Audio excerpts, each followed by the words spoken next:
Mga kaibigan, maligayang pagdating sa aking bagong explanation video. Ngayon ay sisimulan na natin ang talakayan tungkol sa apoy sa dugo. Kung nagustuhan ninyo ang video, huwag kalimutang mag-subscribe sa aming channel na Cinema Insight English. Para sa mga nanonood mula sa Facebook, ang link ng aming YouTube channel ay nasa video description. I-click lamang ang link at mag-subscribe upang makatanggap ng lahat ng mga update. Maraming salamat po sa inyong suporta. Isang araw, nagising si Vanessa sa ospital na ang tanging alaala ay ang sigaw ng isang batang hindi na niya muling mayayakap. Mabigat ang silid sa katahimikan, mahina ang ugong ng makina ng oxygen, at siya'y nakaupo, basag ang isipan sa bawat sandali. Nakatingin sa kisame, nanginginig ang mga kamay, basang-basa ng pawis kahit malamig ang hangin. Sa kanyang mga mata ay nakikita ang desperadong paghahanap, parang may bagay na inaagaw sa kanya ng mundo. Vanessa, alam mo ba kung anong araw ngayon? Tanong ng doktor ng marahan. Ngunit walang malinaw na sagot. Sa isip ni Vanessa, hindi siya nasa ospital. Sa kanyang imahinasyon, pauwi na siya, kasama si Marco, upang sunduin si Luigi. At mula roon, nagsimula ang bigat na hindi matiis. Habang mas pinipilit siyang ibalik sa realidad, lalo siyang kumakapit sa ilusyon na siyang bumubuhay sa kanya. Hindi ka pa pwedeng umuwi, Vanessa, babala ng nurse. Biglang nagbago ang kanyang mukha. Para bang may bumalik? Para bang may nawala? Nasaan ang anak ko? Nasaan si Luigi? Ang tanong na yon ay nagpatigil sa lahat. Ang kanyang tinig ay umangat sa sigaw. Bumagsak sa hagulgol. Isang katotohanang masyadong masakit tanggapin. Nasaan ang anak ko? Ibalik niyo siya. Hindi galit ang nasa kanyang mga mata, kundi ang takot na tanging isang ina lamang ang nakadarama kapag nawala ang anak. Sinubukan siyang pakalmahin ng mga nurse, ngunit lalo siyang naging balisa. Bawat katahimikan ay paalala, wala na si Luigi. Maaari mo bang patawarin ang mundo kapag ang mundo ang kumuha ng iyong anak? May mga sakit na walang gamot. May mga sugat na hindi dumudugo, ngunit unti-unting pumapatay sa kaluluwa. Kapag gumaling ka, hahanapin natin si Luigi, bulong ng doktor. Pilit na inaaliw siya. Sa sandaling iyon, tumigil si Vanessa. Tulad ng isang bata, kumapit siya sa mga salita bilang huling pag-asa. O, talaga? Mabigat ang kanyang tinig. Sapagkat alam ng lahat sa silid ang katotohanan, wala nang hahanapin. Patay na si Luigi, ngunit walang naglakas loob na sabihin. Alam ng doktor na kung biglang mabasag ang ilusyon, tuluyan ng guguho ang kanyang isipan. Ang marupok na kasinungalingan na ito ang tanging paraan upang siya'y manatiling buhay. Nakayuko siya, mahigpit na yakap ang kumot, para bang iyon na lamang ang natitirang piraso ng kanyang sarili na hindi pabasag. Ngunit sa likod ng katahimikan ay may mas malalim na apoy. Sapagkat hindi lamang pagkawala ng anak ang sugat, may isa pang lihim na unti-unting sumisira sa pamilya. At ang pinakanakakatakot, marahil ang taong pinakapinagkakatiwalaan niya ang siyang ugat ng lahat. Habang nagpapahinga si Vanessa sa ward, dumating ang isang kamag-anak na may dalang makeup kit. Isang simpleng kilos, ngunit puno ng ironiya. Para hindi ka maputla kapag dumating si Marco. Pilit na ngiti, pilit na pagmamahal, pilit na normal na usapan. Ngunit alam ng lahat, wala nang normal sa pamilyang ito. Tahimik si Vanessa, ngunit ang kanyang mga mata ay may kakaibang senyales. Nais magsalita, nais alalahanin. At doon, nagsimulang lumago ang hinala. Sapagkat habang mas pinipilit siyang protektahan sa katotohanan, lalo lamang nagiging malinaw na may isang taong nais siyang manatiling litong-lito. Sapagkat kung bumalik ang kanyang alaala, may mga pangalan at pangyayari na lilitaw. At iyon ang maaaring tuluyang magwasak sa pamilya. Sa madilim na pasilyo, bulong ng mga doktor, may matinding trauma siya. Ngunit higit pa sa trauma ang nakikita nila, may kasalanan, may takot, may hinala, at isang pangyayaring pilit na binubura ng kanyang isipan upang siya'y manatiling buhay. Habang lumalalim ang gabi, lalo ring bumibigat ang hangin sa ospital. Tahimik na nakatitig si Vanessa sa pinto, para bang may hinihintay. At ang hinihintay na yon ay si Marco, ang lalaking minsang minahal ng walang kondisyon na maaaring maging kanyang kanlungan o ang kanyang huling pagkawasak. Bago matapos ang gabi, mahina ngunit puno ng luha ang bulong ni Vanessa. Marco, bakit hindi mo ako iniligtas? At mula roon, isinilang ang pinakamadilim na tanong, may itinatago ba si Marco? At kung meron, hanggang saan siya handang lumayo upang protektahan ang pamilya?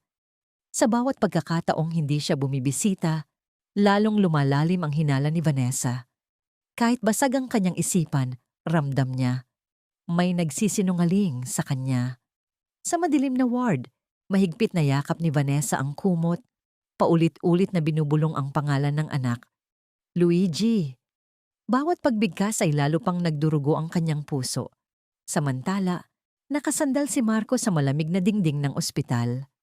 Walang ekspresyon ng mukha, ngunit sa kanyang mga mata ay naroon ang galit, pagkakasala, at isang lihim na unti-unting kumakain sa kanya. Hanggang kailan natin itatago ang katotohanan kay Vanessa? Bulong ng doktor. Pumikit si Marco.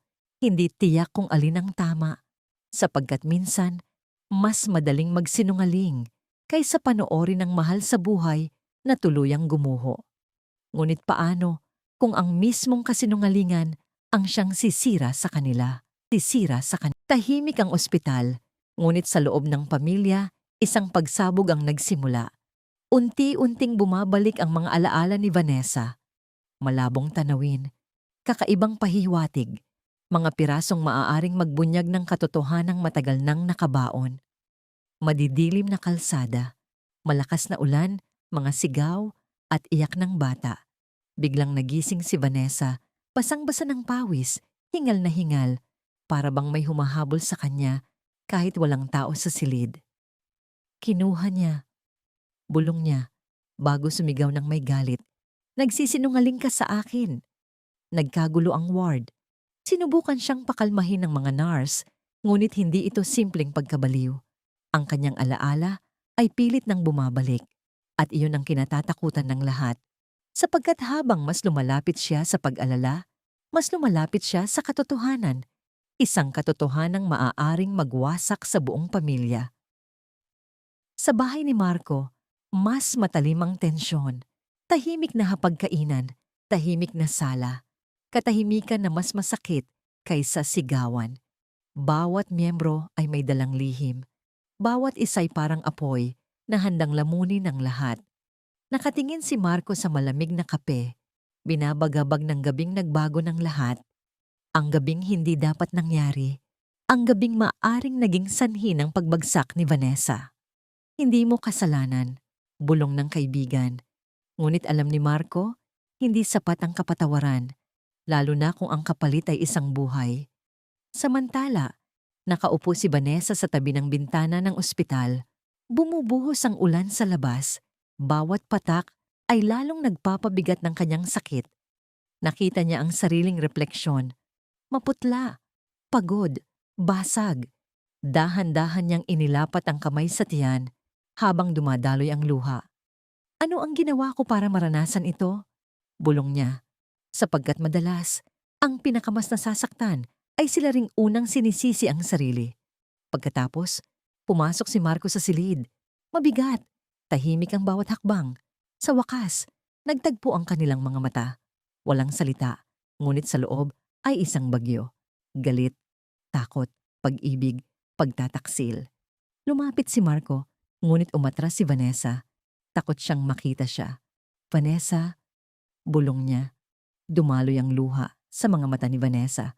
Bakit hindi mo sinabi sa akin ang katotohanan? Tumigil ang mundo. Naunawaan ni Vanessa ang isang bagay. Hindi lubos, hindi malinaw. Ngunit isinilang ang hinala. At ang hinala ay mas nakakatakot kaysa katotohanan. Nanatiling tahimik si Marco. Ang kanyang katahimikan ay mas matalim kaysa salita. Sapagkat minsan, hindi mo kailangan ng salita upang malaman ang katotohanan. Nakikita mo ito sa mga mata. Ano pa ang hindi ko alam? Nanginginig na tanong ni Vanessa. Yumuko si Marco, basag sa loob. Ngunit hindi na sapat ang pagsisisi, sapagkat habang pilit niyang inaayos ang pamilya, may isang tao namang tahimik na gumigiba nito.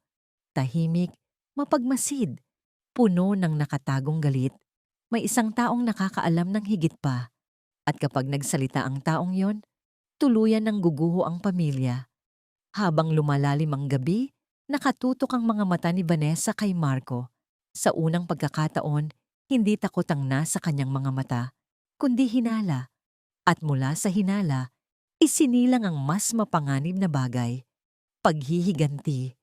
Sapagkat paano kung ang lalaking pinakapinagkatiwalaan niya ang siyang sumira sa kanyang buhay? Kung ikaw si Vanessa, patuloy mo pa bang pagkakatiwalaan si Marco? Makatarungan ba ang pagtatago ng katotohanan kung ito'y para sa kapakanan ng pamilya? At alin ang mas mabigat na sakit? Ang pagkawala ng anak o ang matuklasan na kasalanan ng isang tao ang sanhi ng kanyang kamatayan? Sa susunod na kabanata, mas lalalim pa ang mga lihim. Sapagkat madalas, ang mga pamilya ay hindi nasisira dahil sa galit, kundi dahil sa mga katotohanang matagal nilang inilibing. Maraming salamat sa panonood ng buong video. Para mapanood ang susunod na episode explanation, huwag kalimutang mag-subscribe Cinema Insight English Channel.